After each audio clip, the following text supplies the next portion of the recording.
Shovel Knight Dig is a game that I've been hotly anticipating for a long time, and now that it has finally come out on PlayStation, I've been spending my evenings digging down into it because I do really love this kind of thing. Throughout the years, I've played and tried to master the likes of Spelunky, Flinthook, Dead Cells and Downwell, as well as countless other 2D action roguelikes, and I've loved every second of them. Generally, if it moves fast and it makes me learn the mechanics in a way that gets me in the zone, constantly making small but meaningful decisions and having to react, then I'm there. This time with a shovel in hand. Developed by Nitromi in collaboration with original Shovel Knight creators Yacht Club Games, this spin-off feels like part side quest, part experiment, but also so much more. It's not just a twist on a classic, but a transformation that commits fully to its new identity of vertical momentum and a roguelike structure, while giving immediate satisfaction in the moment-to-moment gameplay. It doesn't just hop towards its goals, it actually leaps, and it's quite frankly a fluid, frenetic and addictive rethinking of what Shovel Knight can be. From your very first plunge, Dig makes a clear statement. You won't be going left to right like the main game, in fact, it's gravity bound, time pressured, and layered in a way that feels like spelunking through a Saturday morning cartoon drawn by 16-bit pixel perfectionists, a perfect evolution from the 8-bit style of the original. You drop down, shovel first, into a world that's beautifully dense and constantly shifting as each level is of course procedurally generated, but it never feels aimless.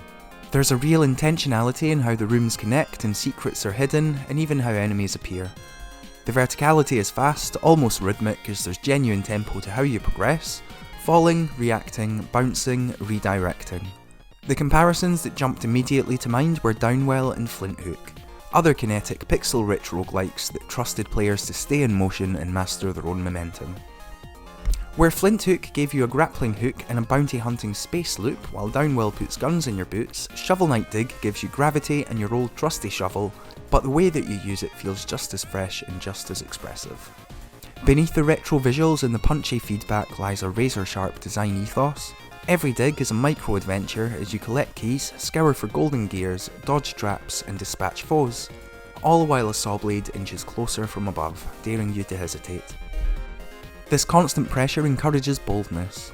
You make snap judgments such as, is that side room worth exploring, is the exit too far for this amount of health, or can I afford the time it'll take to collect all of those gems? It creates a cadence that feels improvisational and chaotic, yet you're still always in control and can never blame the game for your own decisions. The roguelike structure also of course reshapes how you approach Shovel Knight's world. Between runs, you return to a hub where you can purchase relics, enhance loadouts and unlock new armors. This progression is light but satisfying, and each trip down feels meaningful. While I did want more things to unlock as well as more side quests, the fact that I did want more is in itself a compliment. You should always leave them wanting more, eh? Despite the new structure, the heart of the series, its tight satisfying combat and platforming alongside cute dialogue and characters, is fully intact. Your basic moveset returns in a way that's super satisfying for veterans of the original game, as you have your pogo bounce attacks, lateral strikes, and even previously seen relics such as the phase locket or the throwing anchor. But in this new vertical framework, your relationship with enemies shifts. Now, attacks are often initiated from above or mid-air, and enemies are placed mainly to intercept momentum, forcing you to treat combat as both navigation and survival, almost as if you're always on a speedrun. Related to that is how satisfyingly the levels push you towards efficiency. You don't just fight, you root. You juggle resources, such as gems, health and magic, and with just one mistimed bounce, you could have a lost gear or a fatal plunge into some spikes. It's probably more demanding in that respect than the mainline Shovel Knight titles, as you can't just memorise levels, but it's never unfair, and for me at least, the pacing is perfect. One of Dig's smartest ideas, and a thing that I've been referencing, is the golden gear mechanic. Each level has 3 hidden, often well-guarded gears, and collecting all of them opens a reward chamber at the end of each level which gives you a choice. You can either replenish your health or snag a powerful relic. That choice never feels trivial though, as it really defines your next level and allows those with high skill to make different decisions from those who just want to make it through their run.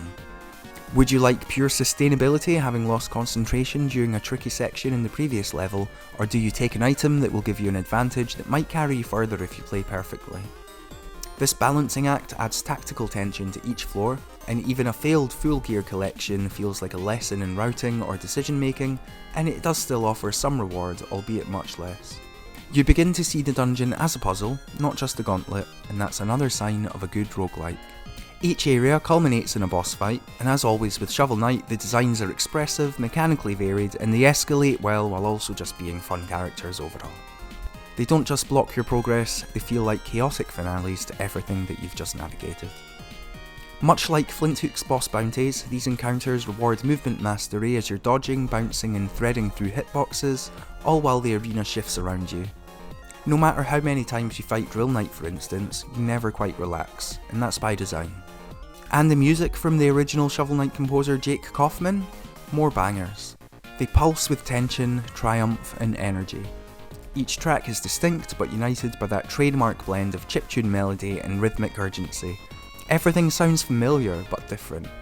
What Shovel Knight does so brilliantly is it takes two genres, classic platformers and roguelikes, and it creates a hybrid that doesn't dilute either of them. It respects your time while challenging your instincts, and it doesn't hold your hand but it invites you to try again with a grin. It's also a reminder that spin-offs can evolve a franchise without losing its core. Where the original was a love letter to NES-era platformers, Dig feels like a bridge to modern indie sensibilities such as procedural generation and meta progression.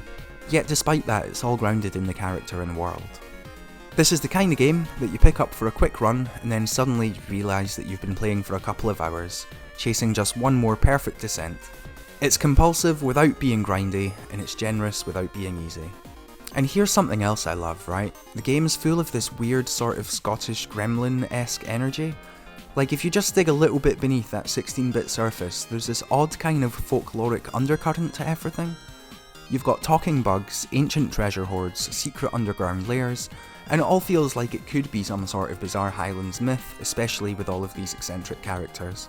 But maybe that's just me and I'm awake too late right now. Shovel Knight Dig is more than just another roguelike, it's a blueprint for how to reimagine legacy characters without erasing their soul, and it digs into genre, sure, but it also unearths joy, tension, creativity, and that classic charm.